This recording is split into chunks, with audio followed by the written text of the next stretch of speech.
Have you ever accidentally deleted a file and wished you could get it back? Or worse, have you lost everything on your computer because your hard drive failed? Hi, I'm Prashant Nagarati, an engineer on the Windows team. For the next 5 minutes, I'm going to show you how Windows 7 makes it easier to back up your files. I'm also going to show you how to restore files from a backup in case the unexpected ever happens. I'm going to use my external hard drive to save my backup. If you don't have an external hard drive, you can also use CDs or DVDs.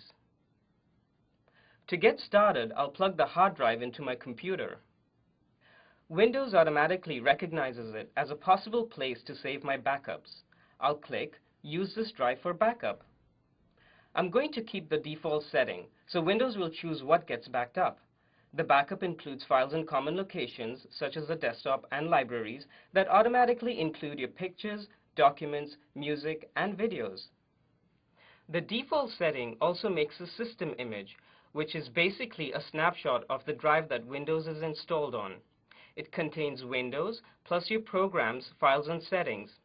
If your computer or hard drive ever fails, you can use this image to quickly restore everything to a replacement computer or hard drive.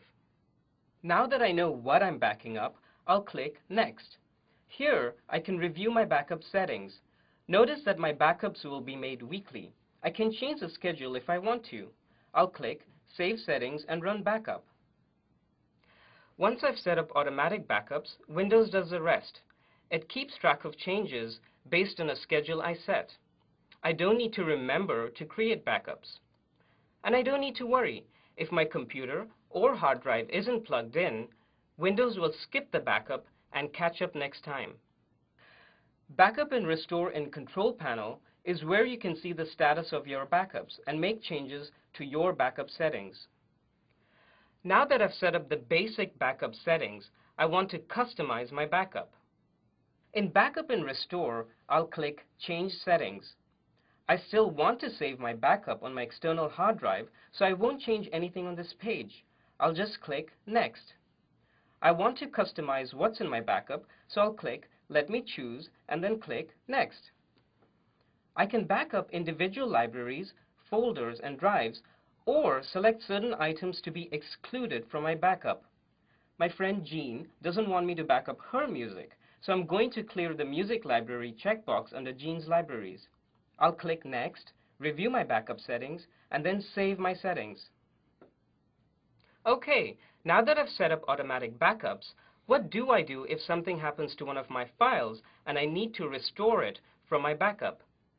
In Backup and Restore in Control Panel, I'll click Restore My Files. I happen to remember where my file was saved, so I'll click Browse for Files. I could also use Search. This page is showing me the file structure of my backup. I can click through the folders until I find the file I'm looking for. Here it is. I'll click it and then click Add Files. The file appears on a temporary collection page. It's like a shopping cart. You first collect all the items that you want to restore. Once you've collected all the files, you can then restore them.